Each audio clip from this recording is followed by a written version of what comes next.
In an online game, there are many legendary players. Amongst those players, there's the unbeatable team that has never lost, known as the Blank. They're so good that rumors spread about them being cheaters. In real life, the Blank turns out to be a hikikomori brother and sister, Sora and Shiro, who have nothing else to live for than this online game.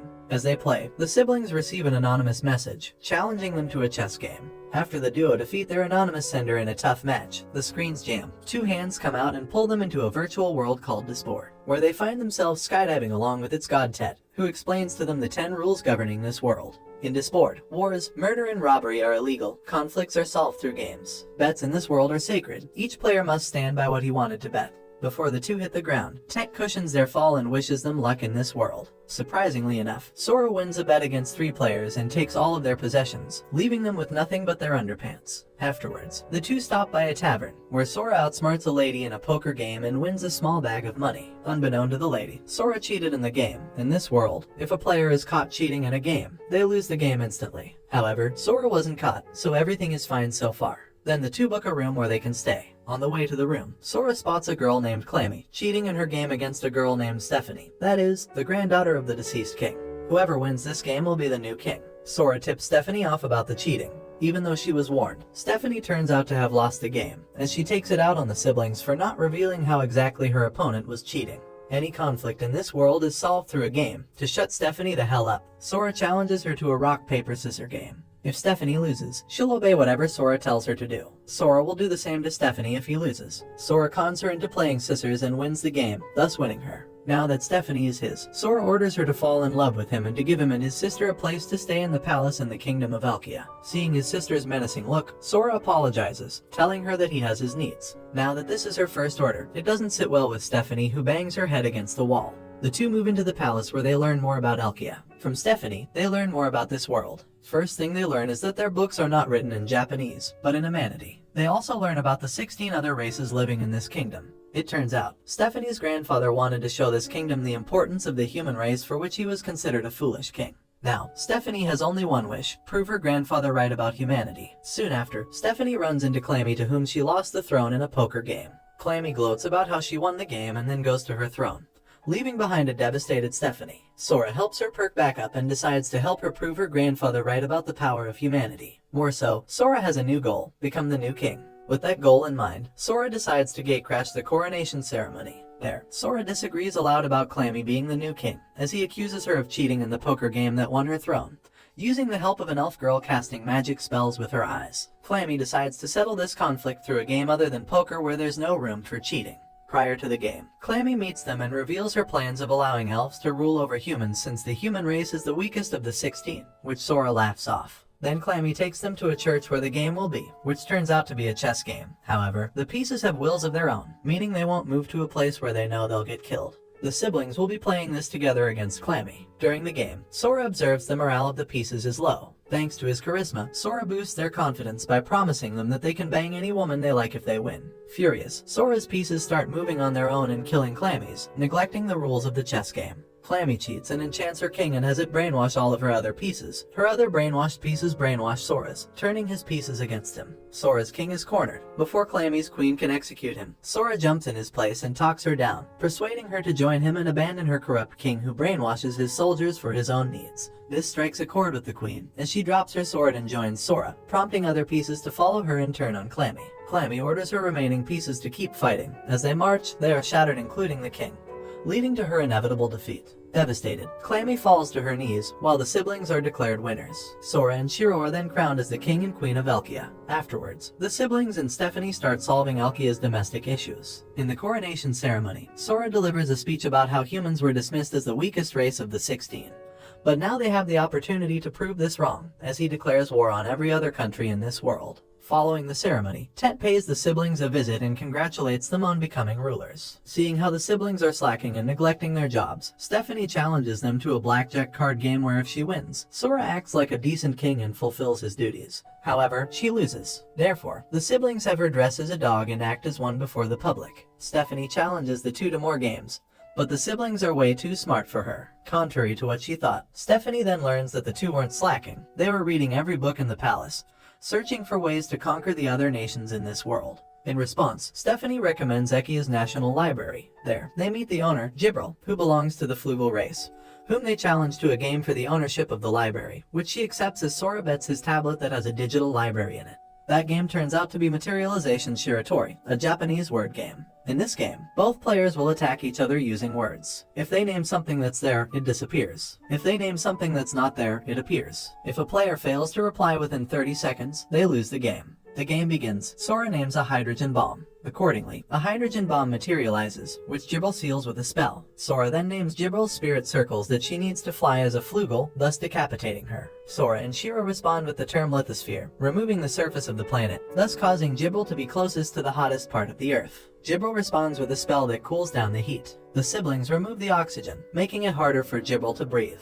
Gibril uses the term air so she can breathe. However, Gibril is not aware of the atomic theory, as her body cannot absorb the oxygen if it's under low pressure. The siblings remove the real atmosphere from the planet, causing the air inside Gibril's body to expand, thus disabling her from speaking. Since she failed to reply in 30 seconds, Gibril loses the game and admits defeat. The library becomes Sora's. Of course, Sora allows her to keep using the library anytime she wants. Thankful, Gibril calls Sora her new master as she pledges her loyalty to him. As he looks more into the other nations, Sora decides to conquer the eastern countries. Gibril reveals these countries are inhabited by a race called Warbeast. That is, animal humans so unbeatable in games and unrivaled by races that are smarter than humans. After Sora learns Stephanie's grandfather lost 8 times to those Warbeasts, Stephanie gives him a key to her grandfather's secret room where they find his journal. Even though Stephanie's grandfather lost 8 times, he managed to find the Warbeast's secrets and weaknesses. Armed with this information, Sora heads to the Warbeast's embassy in Elkia. There, he meets the Warbeast ambassadress, Izuna, and threatens to reveal the Warbeast's secrets to all the other races. By doing that, he forces them to accept a game, wherein if they lose, Sora will take over their territory and rule over their race. What's more, Sora bets the whole territory of the human race. The next day, Shiro wakes up to find her brother's existence has been wiped out from her memories. She goes to Sora's room to find it empty, believing that Shiro's memory has been manipulated. Gibril has her play chest to clear her head. More so, Shiro notices Sora's existence is also wiped out from Stephanie's and Gibril's memories as well. Shiro thinks harder and faints. It turns out Sora is playing a game against Clammy, aiming to steal each other's existence. In this game, each piece constitutes an aspect of one's existence. Sora and Clammy lost most of their pieces, Othello stones, and are almost erased from existence, which explains their disappearance. Shiro awakes and has Gibril use her power to detect if there's any magic in the room. It turns out there is magic being used in this room as they're speaking. Stephanie trips over 3 white Othello stones, which Shiro deduces to be her memories of her brother. Shiro places them on an invisible board, helping her brother win the game. Sora appears and reunites with his sister. After Clammy and her elf appear, Sora makes his demands being the victor of the game, making Clammy and her elf his followers. In preparation for his game to dominate over the eastern countries, Sora has Clammy and the elf girl do some spying for him. Sora heads for Izuna's house, the ambassadress he'll be playing against. He'll be playing a virtual reality game with her before the public. Humans and Warbeasts. This way, Sora will guarantee no one can cheat in the game.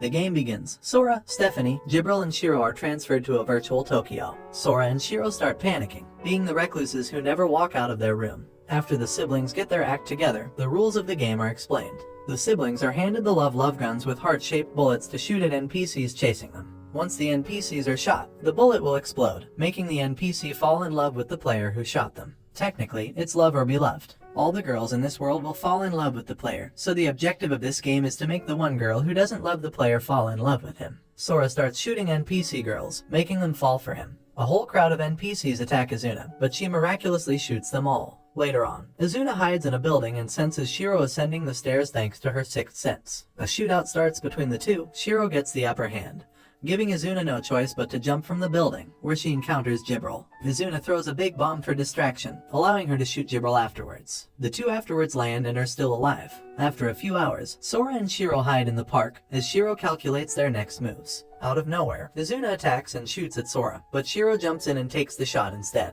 In this game, if you shoot your opponent, you make them your follower. Shiro became Izuna's as she points her gun at her brother and starts shooting at him. Sora flees with Gibril to a bridge. Gibril decides to go and face Izuna. The two meet on a roof and start exchanging shots. Meanwhile, Sora tries hard not to get caught by Shiro's shots. Sora flees to the roof and is confronted by his sister. Since he loves his sister, Sora just charges at her without dodging her shots. The two fall from the building. As they fall, Sora hugs her and shoots some love into her. Then Izuna catches up and tries to shoot, but she's distracted by a bomb and disarmed afterwards. Gibril attacks her from behind, which is more like a checkmate since there's no way on earth Izuna can dodge this shot.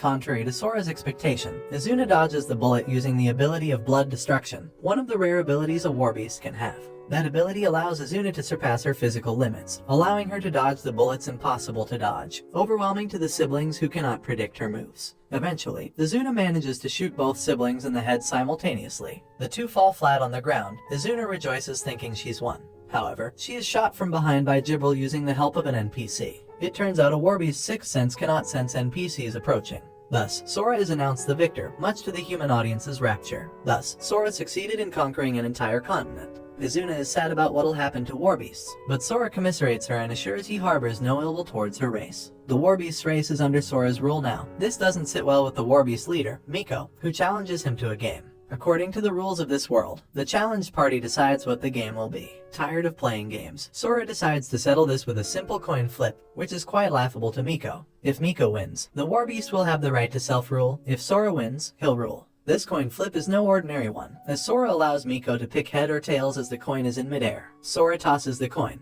Thanks to her sharp senses as a warbeast, Miko slows down the time and calculates on which face the coin will land. So, tails is her pick. The coin lands. Everybody is watching in a breathtaking moment. The coin doesn't land on either face, as it's stuck between the tiles. It's a draw. It turns out Sora knew how Miko would think, so he moved the tile a bit when the coin landed. Sora decides that they both won and that they both can have what they want. In other words, the warbeast's continent is under Sora's control, but their rights to self-rule are assured.